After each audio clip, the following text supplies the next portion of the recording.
Buenas noches, les saluda Carlos Fernando Chamorro. Bienvenidos a una nueva edición de su programa Esta Noche. Esta mañana se produjo un encuentro en la curia arzobispal entre los jóvenes del movimiento Ocupa INS y el arzobispo Leopoldo Brenes y el obispo auxiliar de Managua, Monseñor Silvio Báez, quienes fueron testigos de la agresión ocurrida el pasado 22 de junio. Un caso que la próxima semana cumplirá 4 meses de impunidad. Y en un momento conversaremos con 3 de los jóvenes que estuvieron presentes durante la agresión y en esta reunión, y con Uriel Pineda del CENID, organismo de derechos humanos que ha seguido paso a paso la denuncia y el esfuerzo por investigar, esclarecer estos hechos y demandar justicia. Empezamos con las noticias del momento. En Estados Unidos, el Senado y la Cámara de Representantes aprobaron un acuerdo cuando faltaban menos de 2 horas para la suspensión de pagos en ese país y después de 16 días de cierre administrativo de muchas instancias del gobierno federal. Este acuerdo, que representa una victoria política temporal para el presidente Barack Obama, extiende el presupuesto para seguir operando normalmente hasta el 15 de enero y amplía el techo de la deuda hasta el 7 de febrero. Veamos la noticia en la televisión internacional. Democracia, el desacuerdo no debería llevar al bloqueo, no debería degenerar en odio, ha dicho hoy Obama en la Casa Blanca. Nada ha hecho más daño a la credibilidad de América en el mundo que el espectáculo que hemos visto estas últimas semanas. Ha animado a nuestros enemigos, alentado a nuestros competidores y deprimido a nuestros amigos. El día siguiente del final de esta parálisis es de alivio sin entusiasmos. 16 días después, cientos de miles de funcionarios han vuelto a sus trabajos, pero todos son conscientes de que el problema no se ha resuelto, solo se ha aplazado unos meses. El acuerdo que anoche aprobaron las 2 cámaras y firmó Obama permite reabrir la administración federal durante 3 meses y elevar el techo de deuda del país durante 4 meses sin apenas contrapartidas al grupo más radical de los republicanos que ha impulsado este bloqueo. Hoy ha sido el día de retirar barreras y reabrir monumentos históricos y museos públicos que llevaban más de 2 semanas cerrados, parques nacionales y multitud de servicios de la administración, incluida la NASA o la Agencia Medioambiental, donde a los empleados hoy les ha recibido el vicepresidente Joe Biden. La agencia Standard & Poor's estima que el cierre federal ha costado unos 24.000 millones de dólares a los estadounidenses. Ahora empieza la negociación para pactar un presupuesto a largo plazo, un imposible en Estados Unidos desde 2009, aunque quizá esta vez demócratas y republicanos hayan aprendido algo. No se llevan muy lejos las vallas por si son necesarias otra vez en pocos meses. Y aquí en Managua, el dueño de la empresa M-Peso, el empresario Haroldo Montealegre, dijo hoy que todos los problemas que se han suscitado en torno a las tarjetas electrónicas del transporte urbano colectivo de Managua han sido causados por los medios de comunicación. Dijo Montealegre que existe una aceptación enorme en torno a las tarjetas TUC, que hay más de 600,000 pagos diarios con tarjetas y menos de 200,000 en efectivo, y a pesar de las evidencias de reclamo ciudadano, en algunos casos incluso reprimido por fuerzas de grupos motorizados, dijo que no conoce que existan quejas sobre el servicio de recarga. Veamos sus declaraciones esta mañana. La gente está recargando con normalidad y 600,000 pagos diarios. Pero ¿por qué esas quejas de la población de que no reciben su recarga? Es que hay que distinguir 2 cosas. Una cosa es la opinión de la población y otra cosa es la opinión que se publica. La opinión que se publica pasa por el filtro de los dueños de los medios de comunicación y de los intereses de los dueños de los medios de comunicación. De manera que la opinión que usted ve publicada es la opinión que le interesa que circule a los dueños de los medios de comunicación. El que ha puesto saldo tiene saldo, siempre. Es decir, no hay un solo caso de alguien que haya puesto saldo que no tenga su saldo. El país que ha logrado mayor aceptación más rápido es Nicaragua. A pesar de los intereses, en todos lados es igual. A pesar de los intereses de alguna gente que es contratada por algunos dueños de medios que están interesados en mantener el atraso. Vamos a una pausa y regresamos con los jóvenes del movimiento Ocupa INS y con Uriel Pineda del CENID. ¿Qué ha ocurrido desde que se presentó la denuncia de agresión y robo masivo el 22 de junio hasta la fecha? ¿Qué pueden hacer los obispos, el arzobispo de Managua y el obispo Báez, en demanda de justicia y cese de la impunidad? Ya regresamos.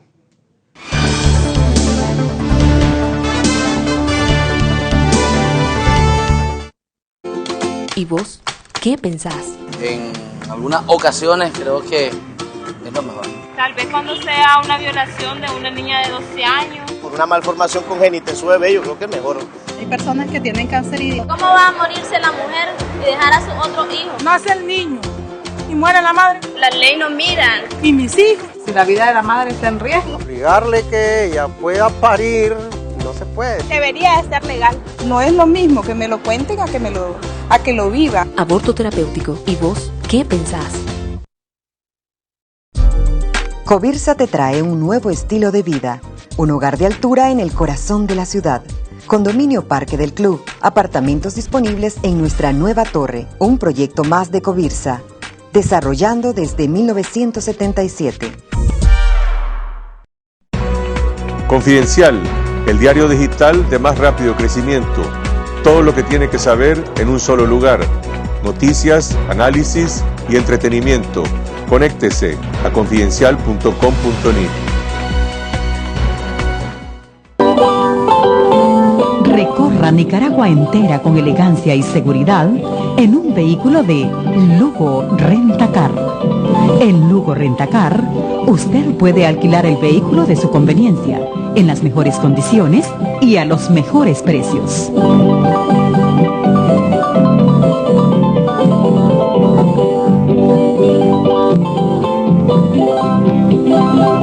Hasta donde usted quiera llegar, Lugo Rentacar.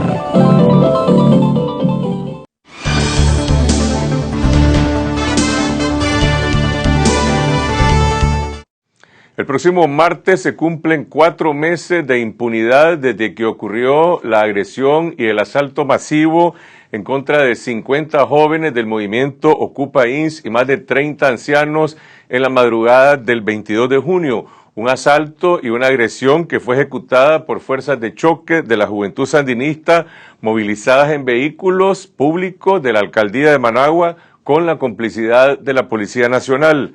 Esta mañana una delegación de jóvenes de este movimiento, acompañados por el CENID, se reunió con los obispos, el arzobispo Leopoldo Brenes y el obispo auxiliar de Managua, Silvio Báez Ortega, quienes precisamente en la madrugada de estos hechos acudieron al lugar de la agresión para evitar que se produjera más violencia y para ayudar a rescatar a algunos jóvenes que se encontraban prácticamente asediados y acosados por estas fuerzas violentas. Los jóvenes esta mañana les expusieron una relación de los hechos sobre el boleo institucional que ha ocurrido durante este periodo entre la policía y la fiscalía, y al final concluyen en un pronunciamiento público que han enviado a los medios de comunicación, emplazando de manera directa a la primera comisionada Aminta Granera en los siguientes términos. Dicen así: este caso ha puesto en evidencia la incapacidad de la primera comisionada Aminta Granera de velar por el respeto básico a los derechos de los ciudadanos. O Granera no tiene autoridad sobre la Policía Nacional para hacer cumplir la ley, investigar y corregir los abusos de su institución, o actúa de manera cómplice con los agresores. Las víctimas de la agresión y el asalto masivo ocurrido el 22 de junio demandamos de la comisionada Granera un pronunciamiento inequívoco. Está con la ley y la verdad o al servicio de los paramilitares y la impunidad.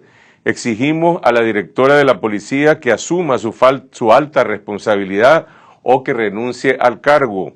Ante el abuso recurrente de que han sido objeto las víctimas del robo de sus vehículos, demandamos a la comisionada Granera que entregue las respectivas constancias pedidas por las compañías aseguradoras a los afectados y un documento conclusivo de las investigaciones de la Policía Nacional sobre todos estos hechos. Nos acompaña Uriel Pineda, abogado del Centro Nicaragüense de Derechos Humanos, Paul Gómez, Carlos Villanueva, Elmer Rosales. Ellos tres estuvieron presentes durante la agresión y esta mañana en la reunión con los obispos de Managua. Buenas noches, Elmer, Carlos, Paul, Uriel, gracias por acompañarnos. Tal vez pueden ustedes explicar un poco más a fondo por qué esta reunión con el arzobispo, a quienes han recurrido a lo largo de estos casi 4 meses, qué gestiones han hecho, por qué fueron hoy donde los obispos, Carlos. Bueno, en primer lugar, nosotros decidimos dirigirnos hacia los obispos porque ellos fueron testigos el día de la agresión y en vista de que no hemos conseguido establecer una verdad jurídica desde el Estado, queremos apostar por establecer una verdad social, pues. Al final esto se trata, creo, de un asunto de derechos humanos donde toda la sociedad debe intervenir, pues, independientemente de las ideologías o los pensamientos religiosos. Nosotros en mi caso, pues desde el primer día, mis papás fueron a poner la denuncia en el Distrito 2. En ese sentido, la Minta Granera estaba mintiendo, pues, cuando dijo que la denuncia no estaba en sus manos. Dijo ella que estaba en la fiscalía y que por eso no podía pronunciarse, pero esa denuncia tuya y otras 6 por lo menos están y siempre han estado en el Distrito 2. Sí, así es. Entonces se puso el primer día en el Distrito 2 y tenemos la copia de la denuncia. Desde entonces hemos seguido todos los trámites, pues yo he ido innumerables veces al Distrito 2. Tengo innumerables también recibidos de cartas que le hemos enviado a la comisionada mayor del Distrito 2. ¿Qué es lo que le pedís en esas cartas? Bueno, el seguro nos pide, a la gente que tenemos seguro por el robo de los vehículos, nos pide una constancia policial que diga de que el carro lo encontraron o no lo encontraron. Y la policía ni siquiera se ha dignado a decir que no lo encontraron, pues, por lo menos para seguir su propia ficción. Y en última instancia, pues, la información que tenemos es que estos casos están en el escritorio de Minta Granera, pues. Ya no están en los comisionados, nos han boleado, pues, nos han dicho auxilio judicial, etcétera, etcétera. Pero sabemos de que todos estos casos están en manos de Aminta Granera. Ese es el caso del robo de los vehículos, pero por ejemplo hubo otras personas, ustedes dos por ejemplo, no fueron objeto de un robo de vehículos, no sé si a vos te robaron pertenencia, me parece que vos sí fuiste agredido físicamente esa madrugada. ¿Cuál es el caso de esa otra denuncia, que es una denuncia igualmente grave por agresión física, por otro tipo de robos, por violación de derechos humanos? ¿Cuál fue tu situación? Bueno, a mí lo que me robaron fueron una cámara y un celular. Me agredieron, me zafaron el tabique nasal, me lo desviaron del sitio y de hecho tengo que destacar que esta persona que me agredió, que fue la tercera, luego de que 2 primeros me han tomado la fuerza e intentado retirarme del plantón donde estábamos. Esta persona vestía de pantalones similares a los de la policía y las botas eran idénticas. Y de estos 3, era uno de los que andaba encapuchado, pues. Entonces, creo que eso es llamativo, pues, cuando nos ponemos a analizar quiénes nos pudieron agredir. Además que la evidente logotipo, pues, del GRUM. ¿Vos fuiste a poner una denuncia a la fiscalía o fuiste a medicina legal? Sí, luego que tuvimos el acompañamiento con el CENIT, se nos recomendó, pues, poner la denuncia en la fiscalía. Ahí nos mandaron certificados, pues, para que nos fuéramos a hacer una evaluación psicológica y física. Debo destacar de que en la valoración física me sentí como que no estaba haciendo nada en el instituto, porque prácticamente el doctor me estaba diciendo, el forense me estaba diciendo que la nariz la tenía buena, pues que la tenía desviada, eran ideas mías. Y hasta el momento, hasta ahí ha quedado, pues en el caso de la fiscalía, hasta ahí Dios, pues. Luego tengo conocimiento, fuimos a ver lo de que había pasado, que tanto había investigado la fiscalía, dado que pedimos que fuera autónoma. Esta nos dijo de que no podían hacer mucho porque en su capacidad no podían ejercer esas labores y tenían que dársela a la policía. En tu caso, Paul, vos estuviste ahí esa madrugada, vos estabas ahí inmediatamente después de que ocurrieron los hechos. Sí, yo estuve ahí hasta como a las 2 de la madrugada porque al día siguiente nos tocaba ir a un programa de radio a seguir, ¿no? Con el apoyo a los adultos mayores. A mí me llamaron a las 4 de la mañana una amiga que estaba en el campamento desconsolada, desconcertada de lo que ocurría, y me decía que se habían llevado a varios chavalos, a mis amigos, a las personas que había conocido en la protesta y que no sabían las condiciones en que se encontraban. Inmediatamente yo tomé un taxi, salí de mi casa, fui al lugar y me topé con la imagen, una de las imágenes de terror más impactantes que he visto, pues, y lo que demuestra esto, lo que han dicho mis compañeros aquí, es que la policía, la alcaldía, la juventud sandinista, las instituciones son nada más elementos que el Estado utiliza para implantar una política de miedo que le ha funcionado en cierta medida, porque la población cada vez se siente más amedrentada y desprotegida del Estado o de los que deberían de garantizarle la seguridad a los ciudadanos. Entonces yo llegué y vi que llegaron los Pedro Orozco de la Juventud Sandinista en un acto de intimidación. Todavía llegué y tuvimos que sacar a Elmer, que estaba en el campamento con unos colchones encima, y al acercarnos al campamento, a lo que quedaba, porque habían destruido todo, la actitud fue de suma confrontación. Y en ese momento fue que llegó el arzobispo Brenes y el obispo Báez, que ayudaron por lo menos a que estos grupos que prácticamente se habían tomado esa zona, por lo menos no pudieran seguir ejecutando actos de violencia. Vamos a la responsabilidad de la investigación, Uriel, de la policía, de la fiscalía. Evidentemente, por las declaraciones públicas que hemos conocido, que la citan en este pronunciamiento de los muchachos, una de la fiscal Ana Julia Guido, otra de la fiscal Blanca Salgado, supuestamente a cargo de la investigación, otra de la primera comisionada Aminta Granera, hay una especie como de boleo de las autoridades. Aminta Granera dice: yo no puedo pronunciarme porque ellos presentaron la investigación en la fiscalía, cuando, como dice aquí Carlos Villanueva, todo el mundo sabe, y ella debe saber, que las denuncias están establecidas también en el Distrito 2 de la policía. Y por otro lado, Blanca Salgado dice: la fiscalía no hace nada porque la policía no responde a los requerimientos.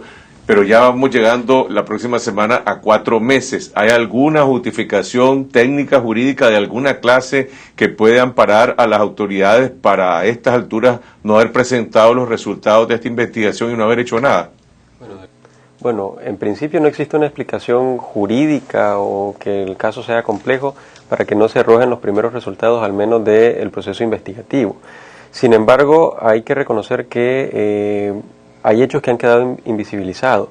Desde el inicio de las protestas, es decir, estaban los ancianos, llegaron los jóvenes, y desde el miércoles 19 empezó a recrudecerse la represión policial.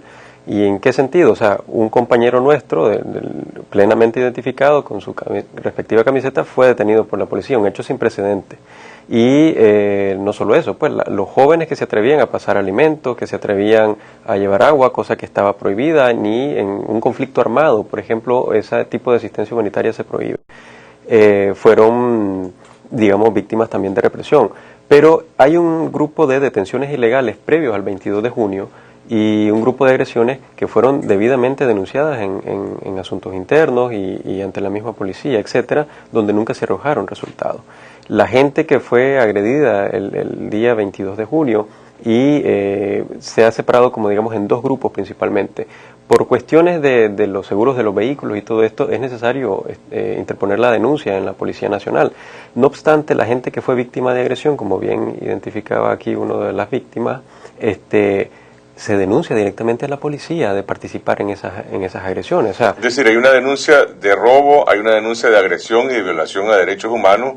Una está en la policía, otra está en la fiscalía. En la que está en la fiscalía también incluye elementos de robo. Claro, pero la que está en la fiscalía es justamente por la desconfianza que hay de la institución policial. Pero ¿sirve eso de justificación para que Aminta Granera pueda decir: no puedo pronunciarme, o no solo no puedo pronunciarme, prácticamente no hace nada en ninguno de los 2 casos, ni en la agresión de derechos humanos, ni en la complicidad de la policía, que debería investigar quiénes fueron los que actuaron, ni tampoco en el caso de los robos, cuyos expedientes los tiene en su su escritorio. Bueno, evidentemente la Policía Nacional no tiene voluntad de esclarecer los hechos, pero esto no salva al Ministerio Público.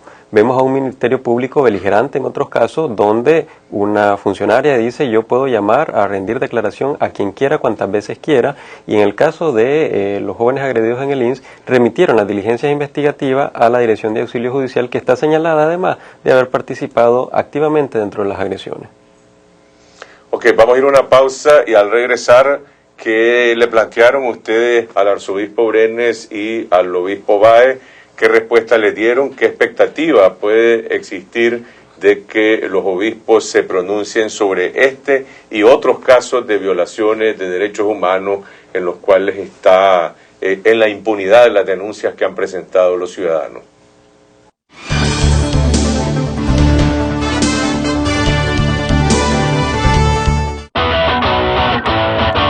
¡Ya comenzó de humo! Es pura información de entretenimiento. ¡Comencemos! 1000 emociones por segundo. Trajimos plata para nuestro país. Respecto de para que me ponen Cuando la gente... Vamos a estar dando un concierto bien fiera. La mayoría de mi tiempo está ahí en el baile porque eso es lo que a mí me fascina. Aquí te vamos a presentar lo más de humo en tecnología. Yo quiero ser maquillista profesional porque me gusta crear personajes.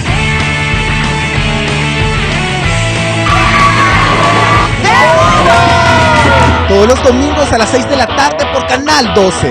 La Diabla, convertimos el más delicioso sabor de la carne asada nicaragüense agregándole productos de primera calidad. Pruebe La Diabla Especial, 100% filete de res, exquisito filete de pollo y nuestro inigualable cerdito asado. Pídalo a su hogar al 888-73500. Estamos en el kilómetro 12 de la carretera a Masaya. La Diabla Carne Asada Express, donde comer no es un pecado. Sustraer o retener los hijos a una madre legalmente encargada de su custodia es un delito, y la Ley Integral contra la Violencia hacia las Mujeres lo castiga con penas que van de 2 a 4 años de prisión, según su artículo 14. No te quedes callada, denuncia la violencia. Movimiento de Mujeres María Elena Cuadra.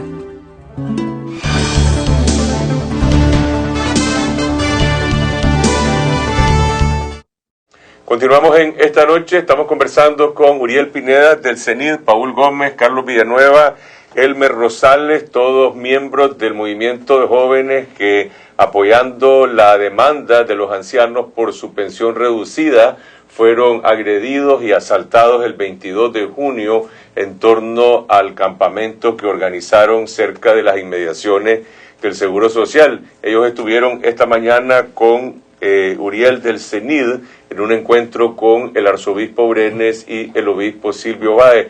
¿Qué se habló en este encuentro, Carlos? Ustedes le presentaron a los obispos información adicional. ¿Qué fue lo que conversaron a fondo?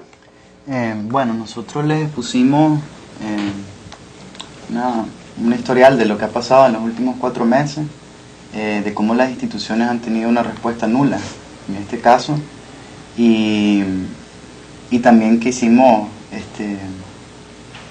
también agradecerles porque ellos han mostrado cierta solidaridad, pues, y no han dejado de pronunciarse con respecto a este caso, pues.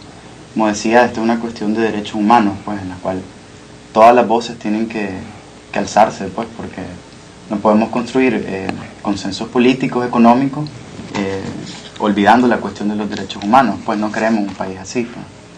Entonces, y ellos pues han tenido una respuesta muy amplia, ellos nos escucharon bastante, escucharon todos pues nuestros relatos y nos dijeron de que están conscientes pues de que hay muchas problemáticas en el país, que es necesario pues seguirlas escuchando y seguir hablando de ellas, pues no silenciarse. Eso fue un mensaje que nos dieron, pues. Se habló específicamente solo de este caso, se mencionaron otros casos, porque ustedes en su pronunciamiento hablan también de lo que ocurrió en Nueva Guinea. A otra gente le ha llamado la atención, por ejemplo, el hecho de que el obispo Brenes se pronunció de manera muy directa, solidarizándose, por ejemplo, con las monjitas que fueron estafadas por unos especuladores financieros. ¿Se habló de otros casos en particular o exclusivamente de esto en este encuentro? Bueno, se habló de la mayoría de casos de agresión que ha vivido la población nicaragüense en estos últimos años. y se habló también de no olvidar todo lo que ha ocurrido en los últimos años en el país, porque creemos que lo que nos ocurrió a nosotros es parte de un todo, pues, es decir, es parte de lo que está ocurriendo no solo aquí en Managua, ni solo con los adultos mayores, sino a los mineros en Santo Domingo, a las personas que están alzadas en armas en Xuna, en Guaslala.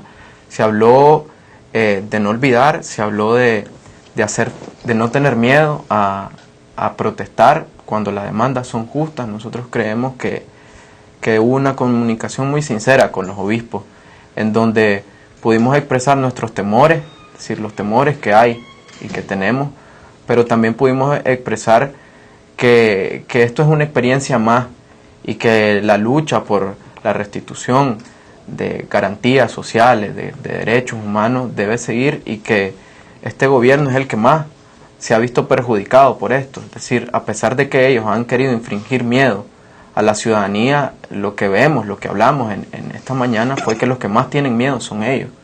Miedo a perder el control, miedo a perder el poder y miedo a que se haga justicia en el país. Pero este movimiento, Carlos, que se autoconvocó y fue sumando jóvenes en esta participación y que luego actuó de manera muy beligerante en la denuncia, ahora que está a punto de cumplirse 4 meses de estos hechos, ¿este movimiento existe todavía? Es decir, su leitmotiv, su razón de ser, ¿es la denuncia o está activo en otro tipo de cosas? Bueno, nosotros, la cuestión de Cupains es una cuestión bastante espontánea, pues, es decir, no existe una estructura orgánica y nosotros somos representantes de nada, pues nosotros fuimos en calidad de víctima y ya que hemos seguido cierto proceso, pues quisimos continuarlo, pues. Bueno, en este momento la lucha pasó de ser de los adultos mayores y de una demanda social que el gobierno respondió con represión. Hoy en día se convierte en una demanda de memoria, pues, es decir, y de justicia y de verdad. En este contexto, pues, de diálogo con los obispos, era difícil no pensar, pues, para mí, en el caso de Monseñor Girardi en Guatemala y del esfuerzo que hizo él en redactar este informe de derechos humanos sobre el genocidio indígena en los 70 en Guatemala. Entonces, hoy en día creo que la lucha también es esa, pues no solo es por reivindicaciones sociales, sino también es una lucha por la memoria y por la justicia, en la que, como decía, todos los sectores, independientemente de su religión y su ideología, pueden aportar mucho. Ahora, de esto se habla en la calle, entre los jóvenes, ha sido borrado por otros. ¿Qué te dicen a vos, por ejemplo? De hecho, yo creo que no se ha borrado, y uno lo puede evidenciar en las redes sociales. Como hizo el Monseñor Báez con esto de la agresión que les hicieron a la gente que fue a protestar un viernes en contra de las tarjetas electrónicas. Monseñor Báez, de hecho él nos comentó ahorita en la mañana en la conversación, que él se acordó, pues, en ese momento de los jóvenes que fuimos golpeados, pues, y de los ancianos. Uno revisa en las redes sociales y llegan a hacer comparaciones, pues cuando se dan estos sucesos de violencia hacia la población que está ejerciendo sus libres derechos a protestar y todos aquellos beneficios constitucionales, se hace esa relación. Creo muy humildemente que ha marcado una pauta. Es cierto que es reprochable todo acto de violencia y más aquel acto de planificación que se vivió ese 22, pero ha sido como un punto de partida o un punto para recordar eso y otras cosas, pues, que están sucediendo. Ahora, estos hechos, Uriel, hay gente que los está comparando con lo que pasó en Nueva Guinea, aunque es de naturaleza diferente. En noviembre del año pasado, hace un año ya, cuando se produjo una denuncia, en este caso fue de torturas y de abusos en celdas policiales, se documentó, se presentó a la opinión pública. Bajo esa presión, la policía se comprometió a presentar una investigación. Al día de hoy no la han presentado. Yo supongo que no la presentarán nunca.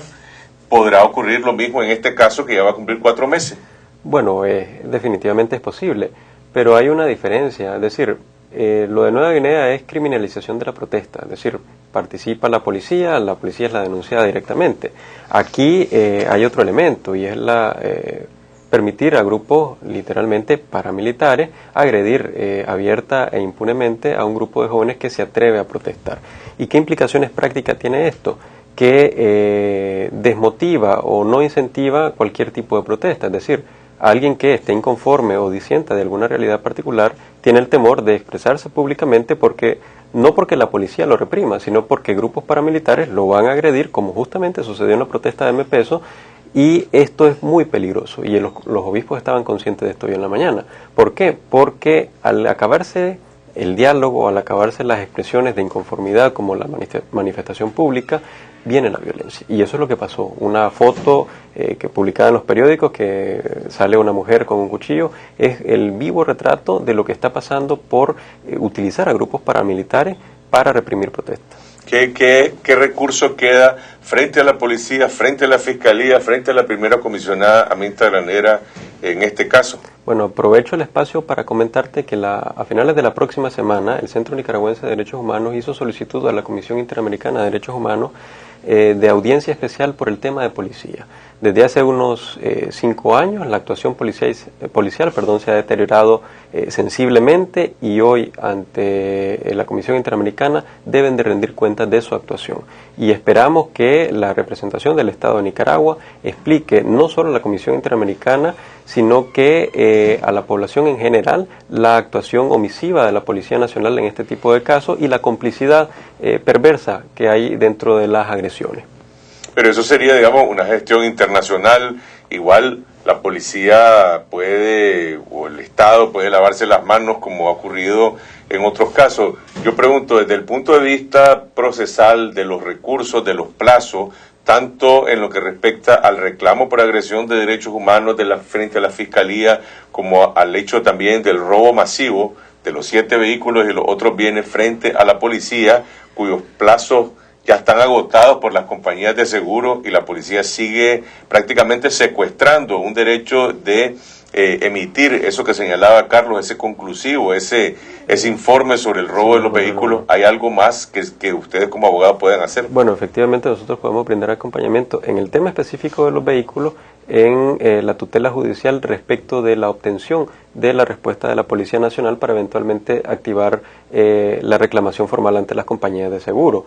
Pero es que hay otro tema, Carlos Fernando, es decir, que Nicaragua no investigue, que Nicaragua no sancione, implica que está denegando el derecho de acceso a la justicia, y por tanto Nicaragua incurre en responsabilidad internacional en materia de derechos humanos.